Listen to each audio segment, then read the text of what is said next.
کیا تھی، ان کی صفات کیا تھی، وہ کیسے لوگ. ایک مثال میں آپ کو دینا چاہتا ہوں اور اس دعا کے ساتھ کہ اللہ تعالیٰ ہمیں بھی اس پر عمل پیرا فرمائے. دو صحابی تھے، ایک کا اس پہ حضرت عبدالرحمن بن عوف اور دوسرے حضرت طلحہ رضی اللہ تعالیٰ. یہ دونوں عشرہ مبشرہ میں سے ہیں، یعنی جلیل القدر صحابی کو 10 صحابہ جنہیں حضور علیہ السلام نے جنت کی بشارت دی تھی، انہیں عشرہ مبشرہ کہا ہے. ان میں سے 2 یہ بھی ہیں عبدالرحمن بن عوف اور حضرت طلحہ. کسی بات میں علم میں لڑائی ہو گئی، اختلاف ہو گئی. حضرت طلحہ بیمار ہو گئے. حضرت عبدالرحمن بن عوف کو یہ پتہ چلا کہ میرا بھائی بیمار ہو گیا ہے، تو وہ اپنی دشمنی بلا کے ان کی تیمارداری کے لیے چلے گئے. سبحان اللہ سبحان اللہ. جب وہ گئے تو حضرت طلحہ نے انہیں دیکھا تو فرمانے لگے کہ عبدالرحمن تم مجھ سے بہت اعلیٰ ہو، اگر تم بیمار ہوتے تو میں تمہاری عیادت کے لیے نہ آتا.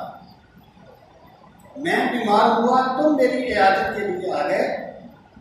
یہ اس کا مطلب یہ ہے کہ تم مجھ سے بہت بلند ہو، تم مجھ سے بڑی شان والے.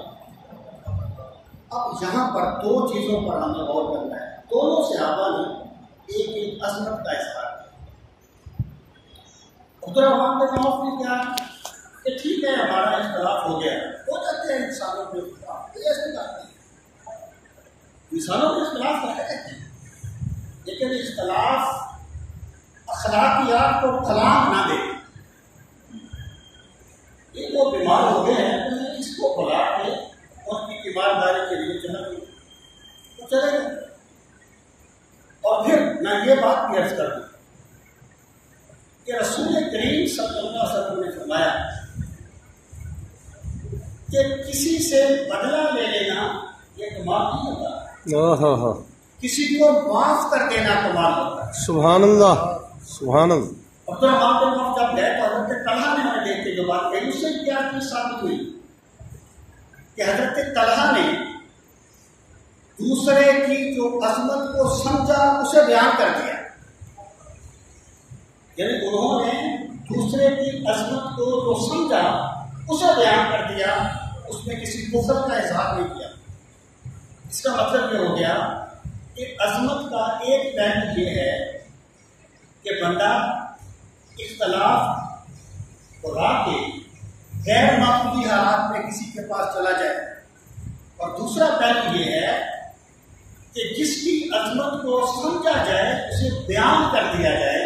اللہ، یہ بھی بہت بڑے بندوں کا کام ہوتا ہے، بڑے اعلیٰ بندوں کا کام.